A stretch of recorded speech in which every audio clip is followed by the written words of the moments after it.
Kita menjawab pertanyaan.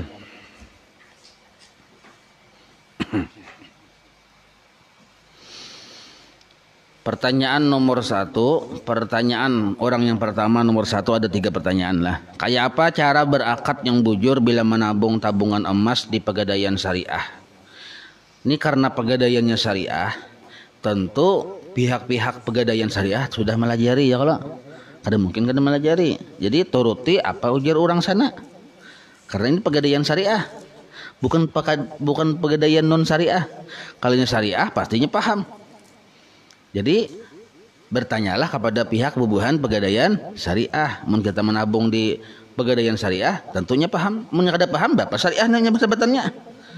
Ya kalau nah, ulun hendak menjawab menabung tabungan emas di Pegadaian Syariah ini bukannya kada bisa menjawab, cuma permasalahannya ulun belum mengerti lagi apa garang menabung emas nih. Ya kalau belum paham lagi permasalahannya karena ulun kada tahu hanya raja kisahnya nih termasuk kayak apa caranya ya kalau kecuali pian mengisahkan angka ini caranya menabung emas ini hanya kau menyimpulkan. Nah yang menabung emas itu kayak apa maksudnya, caranya kayak apa, hanya bisa tahu tuh. Nah selama ini yang berakad tuh jual beli, akad jual beli. Kalau menabung tuh kada ada bakat. Kalau menabung pian menabung bakat tak ada lah. Nah, tahu mungkin kisah yang nabung emas nih kayak apa kisahnya ulun kada paham lagi. Jadi kada kau ulun menjawab permasalahan pian yang kayak apa menabung tuh. Nah menabung emas tuh kayak apa maksudnya tuh kada mengerti ulun tuh. Jadi karena kada mengerti ulun kada mau menjawabnya kita nah. Tata cara pian menabung emas tuh kayak apa? Menabung duit ke menabung apakah? Lalu jadi emas gitu nah ya kalau atau kayak apakah? Cuma yang jelas mungkin menabung duit akhirnya jadi emas, mungkin gitu loh kok. Nah jadi mun kita menabung duit akhirnya jadi emas, nah kayak ini nabung jadi duitnya dulu. Karena bila sudah sampai saatnya menjadi kawa menukar emas segram misalnya, nah di situ kita bakat ulun tukari emas pian segram ku jual ujar pihak Pegadaian Syariah. Nah kayak itu jadi wajib bakat waktu kita ada kemampuan nukar emasnya nih tuh. Apabila tergantung kemampuan kita. Oh sudah kawa kemampuannya menabung duit jadi emas 10 gram emas. Berarti duit kita tuh kan jadi emas naranya nih. Nah bakat di situ bakat jual beli. Kita membeli emas. Kejang kada bakat. Jadi mungkin ini akad jual beli ya kalau amun menabung jadi jangan kalau kita kada bakat dihukumi berhutang emas hukumnya haram kada boleh. Emas ini wajib kada boleh berhutang, wajib kontan ya dan biadin dalam kitab tuh. Nah jadi mungkin menitip duitnya dulu ke Pegadaian Syariah nih. Bila sudah terkumpul hanyar dijadikan nilai emas. Nah di situ kita bakat. Siapa kemampuan duit, bakat kita. Oh kemampuannya 5 gram emas. Anunya tuh bakat.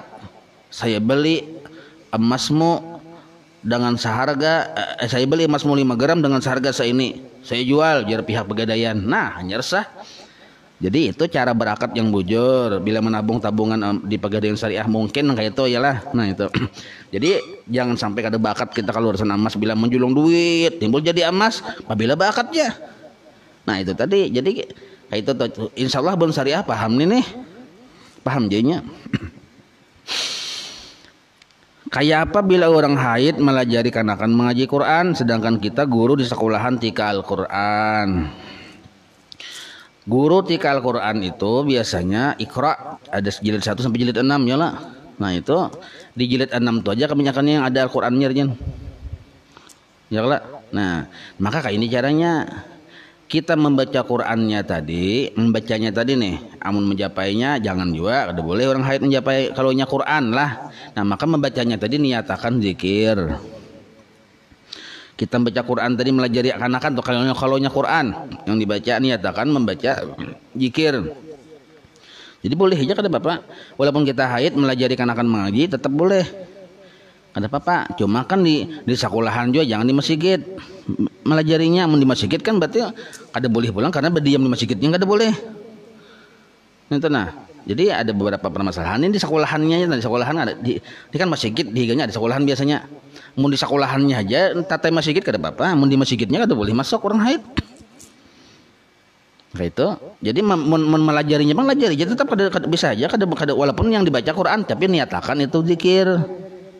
Kayak itu. Apakah boleh bibi nian haid memotong kuku dan menyisir rambutnya sehingga rambutnya berguguran, garis muruk, garis miring, runtuk? Boleh aja sebenarnya, cuma makruh lah. Jadi waktu haid memotong kuku, menyisir rambut sehingga rambutnya gugur runtuk tadi nih. Bahkan memotong rambut pun sebenarnya kada apa-apa, ada haramnya, makruh. Makruh arti makruh tuh kada bagus ya kita. Dibenci walaupun kada mencapai derajat haram. Nah lalu sisanya pang tatakan kukunya yang gugur, rambut yang gugur, nah wajiblah dimandii. Ya kalau wajiblah dimandii, itu kada wajib sebenarnya. Cuman itu seandainya kita kumpulkan lalu kita bawa mandi, itu bagus lagi.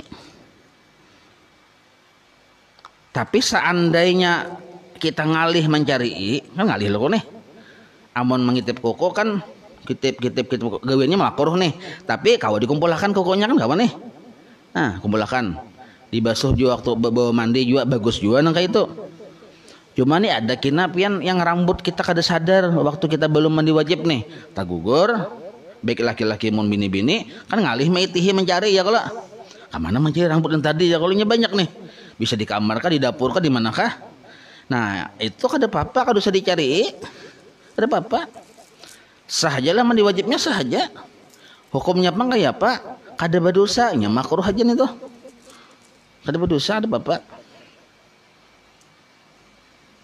Sebab yang wajib mandi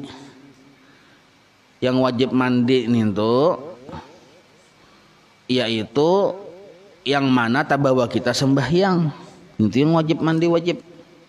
Sedangkan tatakan kuku, tatakan rambut, wayah kita sembahyangnya kadung empat sembahyang. Allahu Akbar, di situ ada tatakan kuku kita, tatakan rambut kita waktu belum mandi wajib nih, ada situ tatakannya. Kita Allahu Akbarnya empat, Allahu Akbar ada empat. Maka yang wajib di kana banyu mandi wajib tadi itu adalah yang masih menempel di anggota tubuh kita aja, yang masih tersambung di tubuh kita aja. Kalau itu kada tersambung lagi kada wajib. Paham lah pian nih? Karena kada wajib ya kada apa-apa. Nah cuma alangkah bagusnya karena itunya haknya belum dimandi wajib. Nah dibawa juga dibasuh juga. Cuma seandainya kada pun kada apa-apa juga. Kada wajib tuh nih tuh. Kenapa? Karena memotong kuku wayah haid, betatak rambut wayah haid, itu hukumnya bukan haram tapi makruh. Jelas saya lah. Nah itu.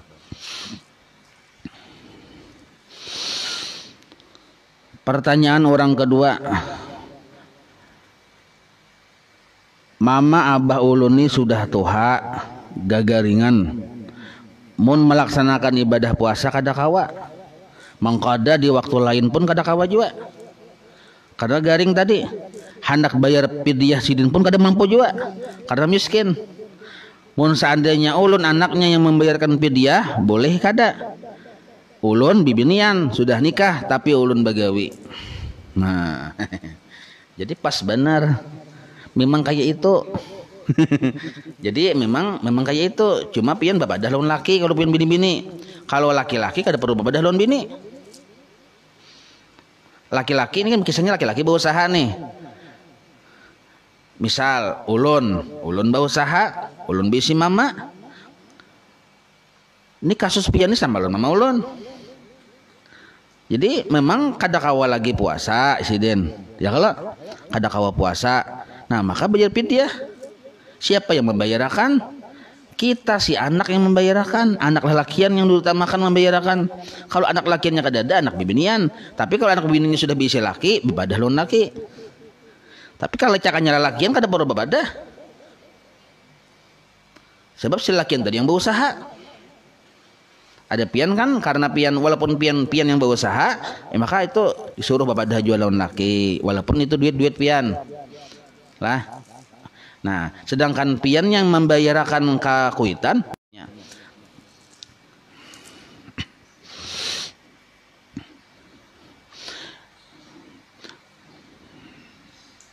paham itulah. Nah, jadi bila ini untuk umum siapa aja nih kita bisa kuitan kita sudah tua gegaringan pulang ibadah terus ini kada produktif lagi bisa harta warisan kada ada berusaha kada kawa artinya kada ada harta segan dibayarkan tuh maka anak yang menanggung anak laki-laki yang menanggung. Nah, yang menanggung akan bila sanggup bila kada kawa pun kada apa-apa juga minta kemaafan kita lawan Tuhan bila kada kawa bila kada sanggup jadi kada dipaksakan juga cuma bila kawa alhamdulillah gawe laksanakan bayarakan sehari 1 mut kurang lebih 60 on lebih ya kalau 60 on lebih bayarakan sehari 1 mut. Nah kalaunya 30 hari sebulan 30 mut apabila membayarnya mulai tanggal 1 Ramadan sudah boleh membayarnya kepada siapa menjulung kepada siapa saja bahkan boleh untuk 1 orang saja pun boleh. Kalau 30 mutnya julung lawan seikung manusia aja kenapa anaknya 10 misalnya anak 10 miskin pulang orangnya tukang bija gawiannya tapi ini makam 4 nah paham sudah lintalah. Nomor 3 apakah bayar fidyah itu pakai niat waktu pian manakar baresnya itu sudah ada niat sebenarnya. Jadi kita harus paham itu nah yang mana garang niat. Niat itu ada kehendak hati secara sadar menggawi sesuatu itu disebut niat. Kalau pian berucap sahajaku bayar fidyah itu lapas niat, ucapan niat, bukan hakikat niat. Nah, ini penting kita paham nih. Jadi jangan kita kira kalau kita belum berucap sahajaku belum berniat kada. Cuma membaca sahajaku bayar fidyah mana sambat fidyah puasaku. Nah itu menambah pahala aja menambah pahala. Jadi apakah biar fidyah itu pakai niat jelas saya berniat sudah.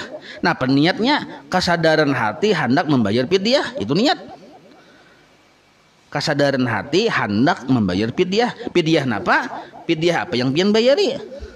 Oh fidyah puasa gara-gara tadi bang wayah yang puasa tadi hamil atau menyusui ya kalau nah tapi lihati juga kalau pian misalnya waktu hamil menyusui itu kada puasa karena takutan keadaan diri pian itu kada bayar fidyah juga.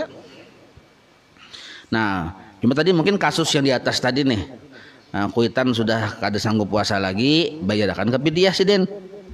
Nah, niatnya kayak ini sahajaku bayar fidyah untuk puasa kuitanku nah kayak itu anak berucap betul jelas saya lah. Nah karena niat ini sebenarnya kada perlu diucapkan sesuatu yang diucapkan itu urusnya dengan manusia sedangkan niat ini urusnya dengan Allah. Makanya kada ada pertandingan niat kada ada perlombaan karena niatnya yang Allah yang menilai karena niat itu ya hati yang dinilai Tuhan hati jangan apa hati itu ya niat. Nah jadi niatnya urusannya lawan Allah Ta'ala ada urusnya dengan makhluk mun kita berucap sahajaku siapa garang yang diucapin nah itu.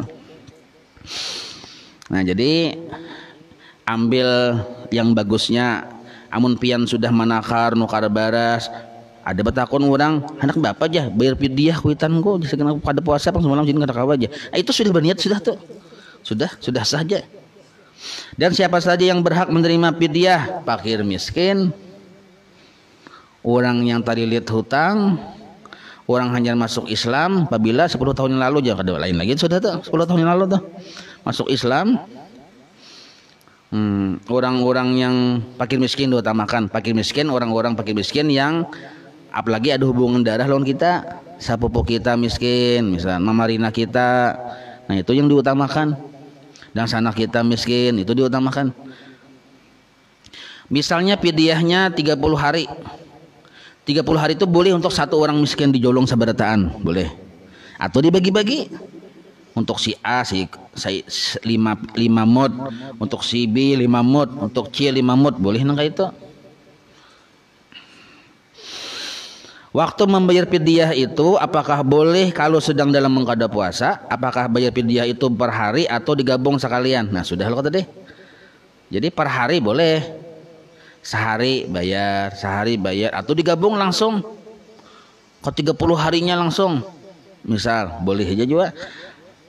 Dan waktu mengqada puasa aja Bang hanya membayari boleh juga, atau sebelum mengqada boleh juga, atau sesudah mengqada boleh juga, atau membayar fidyahnya berkredit karena kebanyakan boleh juga. Seminggu 5 mut, minggu kaina pulang 5 mut pulang, minggu kaina pulang 5 mut pulang, boleh juga nah kayak itu. Nah jadi membayar fidyah ini boleh caranya macam-macam, yang penting sampai kepada yang berhak dan kita menunaikannya, itu yang penting. Nomor 4, bagaimana cara berakad kalau makan atau minum di warung makan? Cara beakadnya, mun hendak beakad, pasan dulu. Setelah disurung barataan, bayari dulu. Setelah dibayari, kami tukarilah cil, atau kami belilah. Mun di Jakarta jangan tukari, kada paham orang. Tuh sebanjar jenis tuh. Mun di Jakarta tukar ya, belikan orang pulang tak? Saya beli ya semuanya ini yang di meja itu. Ya saya jual aja. Nah ya, bila sudah berucap kayak itu hanya dimakan nih. Itu cara yang bujur. Tapi karena kita terbiasa sudah beakadnya makan ini berdudi, nah maka tukang warung pun sudah paham. Jadi tukang warung nih berniat mau kita bawa warung lah, berniat di hati bersedekah, memberi, tolong menolong aja kita. Jadi guru sokpul bahari babarian. Tukang warung memberi nasi, kita memberi duit. Nah maka boleh kada bakat tuh kalau babarian aja. Paham lebih nih. Nah itu. Jadi pertanyaan yang lebih ilmiahnya, bagaimana caranya berakad kalau makan minum di warung? Caranya adalah pesan banyunya minumnya sudah dipesan, jangan dimakan dulu, berakad dulu, bayari duitnya, berakad hanya dimakan dan diminum. Itu yang ilmiahnya tuh. Dan bolehkah kalau pembelian online berakad pakai WA atau SMS? Memang harus kayak itu, kan online. Mau kada mau akadnya pakai WA atau SMS. Jadi setelah barangnya datang, duitnya sampai ke tangan orang, kita kirim pulang. Di tulisan WA atau di SMS, saya beli semuanya ya. Balasannya yes and okay, jadi sana ya tuh sudah. Dan kayak itu. Jadi memang kayak itu caranya harus berakad pakai WA kalau barangnya tadi online. Nah, jadi misalnya Bang kita memesan yang secara online, datang barang, duit kita kirim. Ada kita saya beli ya itu kurang sempurna, maka tulis pulang di WA-nya, kutukarilah berataan kita. Ya balasannya belum balas pulang. Nah akadnya kayak itu caranya. Paham itulah. Nah cuma seandainya kita tahu sama tahu, Pak Haji yang di Jawa sana yang menjuali kita barang, lawan kita di sini yang menukar barang, sudah pahamnya, sudah babarian hukumnya, maka biar kada bakat pun boleh. Babarian. Jadi kita bertukar barang tuh ingatakan di hati kita niat memberi duit. Cuma kayaknya bila orang kurang maangsul, jangan memamai, kan memberi lo deh. Paham lebih nek? Batu tukar belanjaan harganya 40.000. Kita julung duit 50.000, berapa angsurannya? 10. Sekalinya orang mangsul 5.000 aja, tak kurihing aja kita. Kenapa? Niat kita memberi tadi. Mun bemamai kan ada bujonarnya. Yang kelima, ada sesuatu nang maulah katulahan tuh napa-napa aja. Oh ini urusan katulahan ya kalau. Nah katulahan lawan Tuhan tadi ya tadi teh. Lawan apa ciri-cirinya? Jadi macam-macam yang mulai kita ketulahan tuh. Lawan kuitan, kada babakti, menelantarakan, baucap yang menyakiti hati sidin. Nah, kalau sidin kada ridha, ketulahan bisa kita. Lawan paguruan bisa juga. Ketulahan tetangga kan bisa. Bahkan katulahan lawan orang miskin kan bisa. Ketulahan tuh bahasa kita orang Banjar nah. Bahasa Arabnya kada ada. bahasa bahasa kita. Cuma kayak inilah bahasa ilmiahnya nih tuh, siksa Allah yang segera di dunia itu ketulahan. Jadi Allah menyiksa kita yang disegerakan waktu di dunia itu ketulahan, bahasa orang bahari itu aja. Pian misalnya, usah pian gen lah. Ada seseorang gawiannya mencuntan aja terus, disiksa Tuhan di dunia juga ketulahan darahnya. Napa siksanya? Tangannya sekalinya berpenyakit. Oh, kutung, akhirnya kutung, pas tinggalin aja lagi. Bahasa orang bahari ketulahan itu aja. Maksudnya siksa Allah yang disegerakan di dunia. Nah itu maksudnya.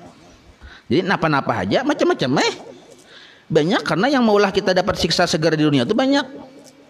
Dan tergantung kehendak Allah. Misal siksa Allah yang disegerakan di dunia nih, orang yang kada menuntut ilmu, maka katulahannya napa? Siksa yang segera di dunianya napa? Hidup kada babarakat, di rumah panasan, kada yang dinginan dah. Belum lagi misalnya berusaha nih model kayak rasa kurang dia terus kada mau rasa lebih, padahal lebih sudah seorang penyugihnya di kampung, tapi rasa kurang dia terus. Sanja masih di tanah, salawar handap pulang, sandal capal, duit 750 triliun, baju kaos tulisan cap balsam itu, rambut acak-acakan pina kujahai, mandi balum masih di tanah aja masih rasa kurang aja masih, napa digawi menjuali apa-apa kan dijuali orang. Nah ini narannya rasa miskin dia harus perasaan ini katulahan lawan Tuhan. Katulahan napa? Tak katulahan gara-gara meninggalkan majelis ilmu. Hati-hati. Nah, kalau nya katulahan lawan kuitan macam-macam juga. Hidup kada babarakat, kada tanang. Napa lagi? Macam-macam. Kalau sejarah kan ada kisah Raden Panganten ya lah. Nah, kisah yang Sangkuriang itu kan dongeng emang itu. Nah, laki bisa juga ketulahan non bini, sebaliknya bini bisa ketulahan non laki, bisa. Nah jadi macam-macam. Yang jelas makna ketulahan adalah siksa Allah yang disegerakan di dunia. Sebab kita melanggar perintah Allah atau menggawi yang Allah larang. Itu maksudnya. Itu Allah menyuruh kita menjalankan hak-haknya bini. Kada kita gawi, mun Allah sarik bisa disiksa Allah bedahulu di dunia. Sambetannya ketulahan non bini.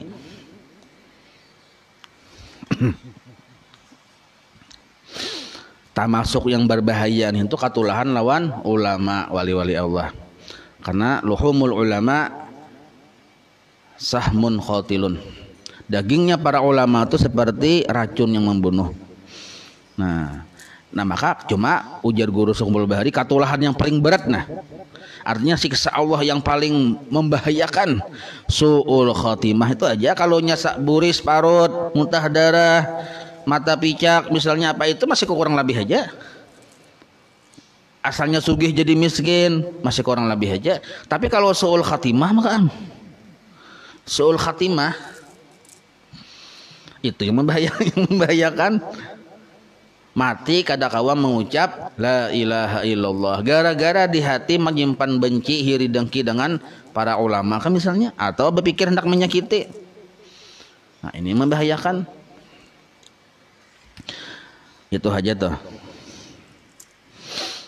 Apa ciri-cirinya? Nah jangan melihat ke orang ke kita aja ya Allah.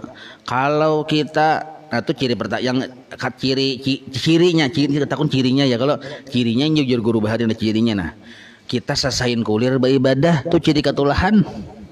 Ciri ketulahan non paguruan sasain kulir beribadah. Itu. Apa hukum yang keenam? Apa hukum makanan yang ditukar kada baakat atau yang ditukar karena nakan dan belum balik? Apakah makanan itu halal dimakan? Jadi makanan yang ditukar kada bakat dilihat dulu makanannya. Kalau makanannya itu yasir, jadi Imam Ghazali Mu'attah dalam kitab Ihya Ulumuddin, arti yasir itu nilainya kurang dari harga gula 1 kilo, itu boleh kada bakat. anak kita batu tukar tapi barang yang ditukar kurang dari nilai harga gula sekilo, boleh aja kada bapak nukar pintol anak kita kada bapak aja kada bakat itu boleh aja, itu kemaafan keringanan narannya. Memang hukum asal bila kada bakat kada sah, bila kada sah dimakan lalu jadi haram, itu hukum asal. Cuma kita apalagi kita Kalimantan ini biasanya nilai tukar jual tuh ada perasaan hendak bari membarinin tuh. Kalau perasaan bari membari kita lalu jadi walaupun nggak ada bakat lalu jadi halal. Maka bagus benar kita yang berjualan niat membari lawan orang, niat menolongi. Jadi orang tamakan yang halal. Misalnya kada bakat. Nah jadi boleh kada bakat lah apabila nilai barang yang ditukari itu di bawah harga beras gula sekilo. Boleh, itu sebuah keringanan. Apalagi ini kan karena belum balik batu tukar, paling yang tukarnya pintol, acan ya kalau yang disuruh kuitannya nih. Ini kada bakat, memang belum berhak bakat laginya masih belum balik ya kalau. Nah itu boleh aja kada apa-apa tanah. Nah itu. Kira-kira mudah dipaham gitu lah. Nah, Allahu a'lam.